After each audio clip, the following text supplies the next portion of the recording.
A próxima propriedade que a gente vai estudar aqui é a energia de ionização.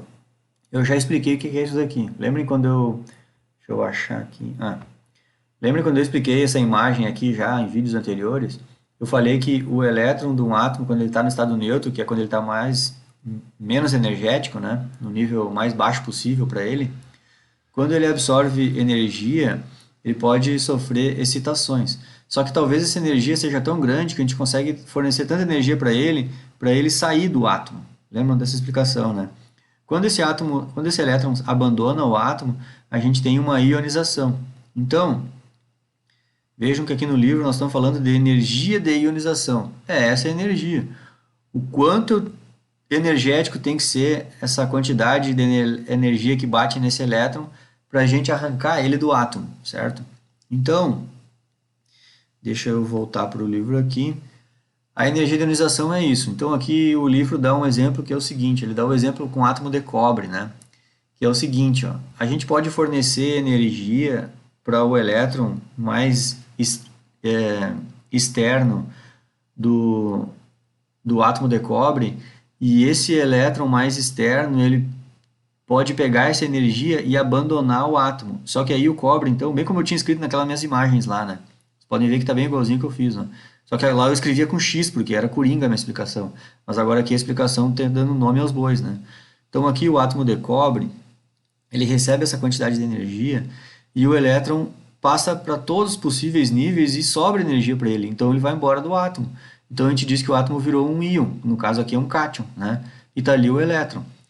A energia necessária para fazer isso aí, ela é normalmente medida em elétron-volts, tá? E no caso, para arrancar um elétron do átomo de cobre, existe uma energia necessária para fazer isso, que no caso aqui foi 7,73 elétron-volts, tá? Se a gente quiser arrancar outro elétron do átomo, a gente vai ter que pegar esse átomo aqui, o cobre, que já perdeu um elétron, e a gente vai fornecer energia de novo para arrancar outro elétron do átomo. Então, esses processos de arrancar elétrons de átomos, eles ocorrem em estágios. Então, nunca a gente fornece energia e arranca dois, eles não saem um de mão dada com o outro. A gente arranca um primeiro, então a gente chama isso de primeira energia de ionização. E se a gente quiser tirar o segundo elétron do átomo, vai existir a segunda energia de ionização. Quando a gente retira um elétron de um átomo, cada átomo da tabela periódica vai ter uma resistência em perder esse elétron. Vocês vão ver que alguns átomos têm bastante resistência em perder o elétron e outros átomos têm pouca resistência em perder um elétron. Mas sempre, para perder o seu segundo elétron, sempre a resistência vai ser maior. Entenderam? Então, por exemplo, vamos pensar assim, ó. Alguns elementos que tenham bastante dificuldade de perder elétron. A gente vai ter que fornecer bastante energia para tirar um elétron dele. Se eu quiser tirar o segundo, eu tenho que fornecer bem mais energia. Entenderam? E se a gente pensar em algum átomo que, por exemplo, tenha bastante facilidade em perder elétron? Isso significa que com pouca energia eu já arranco um elétron dele, só que se eu quiser tirar o segundo, eu vou ter que gastar um pouquinho mais de energia. Entenderam? É quase como pensar em tirar dinheiro de uma pessoa. Se essa pessoa é muito mão de vaca, tu vai ter que meter muita conversa nela para tirar dinheiro dela. Se tu quiser tirar dinheiro mais ainda dela, vai ter que aumentar muito mais a conversa. Se tu pegar uma pessoa com bastante mão aberta, talvez uma pequena conversinha tu já consiga tirar dinheiro dela, só que se tu quiser tirar um pouquinho mais de dinheiro, tu vai ter que aumentar a tua conversinha, entenderam? Então essa regra aqui é geral para todos os átomos. Seguindo aqui o meu exemplo aqui usando o cobre, né, a gente pode, por exemplo, que se alguém aí se interessou e pegou essa tabela periódica que é bem completa, ou quem tem tabela em papel com bastante informação assim, nessa minha tabela aqui que a gente pode clicar no átomo e ele dá várias informações. E aí eu já procurei aqui e achei, quer ver?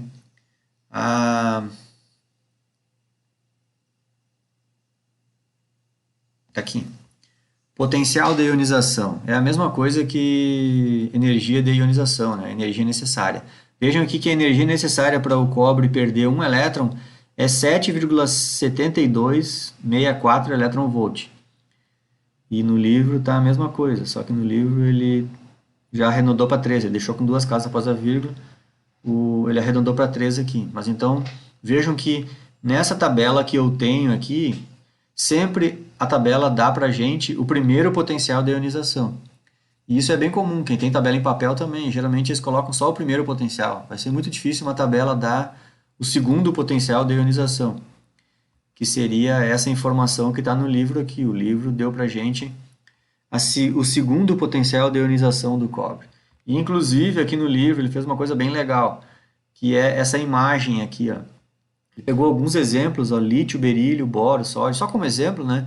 E em vermelho é a barra da primeira energia de ionização, para a gente arrancar um elétron desses átomos. Se a gente quiser arrancar o segundo elétron desses átomos, vai ter que se fornecer essa barra de energia marrom.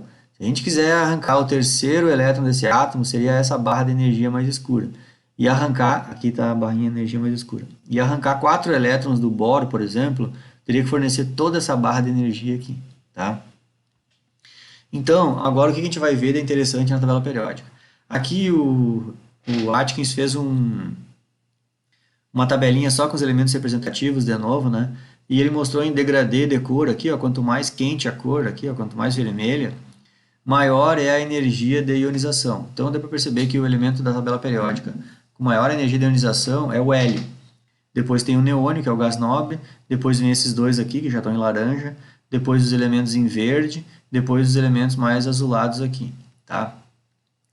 O que dá para ver com isso na tabela periódica? Eu arrisco mostrar para vocês que funciona mais ou menos assim. Os gases nobres, eles já têm seus orbitais mais externos preenchidos, eles são muito pouco reativos. A maioria deles nem reage com nada, e alguns formam alguns compostos, como o neônio, por exemplo, né? Então, na tabela periódica, a energia de ionização, os elementos que apresentam maior energia de ionização, que isso quer dizer o quê? Energia de ionização é a capacidade de arrancar elétron de um átomo, né? Então, os elementos que têm maior energia de ionização, ou seja, os mais difíceis da gente arrancar elétron, é os que estão nesse canto da tabela periódica, ou seja, os que estão mais para cima e mais para a direita. Tá? É ruim que eu não posso mexer o mouse na tabela, que ela fica... Mas é isso, ó. É os elementos que estão mais para cima e mais para a direita, de modo que o chefão de todos, ou seja, o elemento mais difícil de tirar elétrons é esse cara aqui.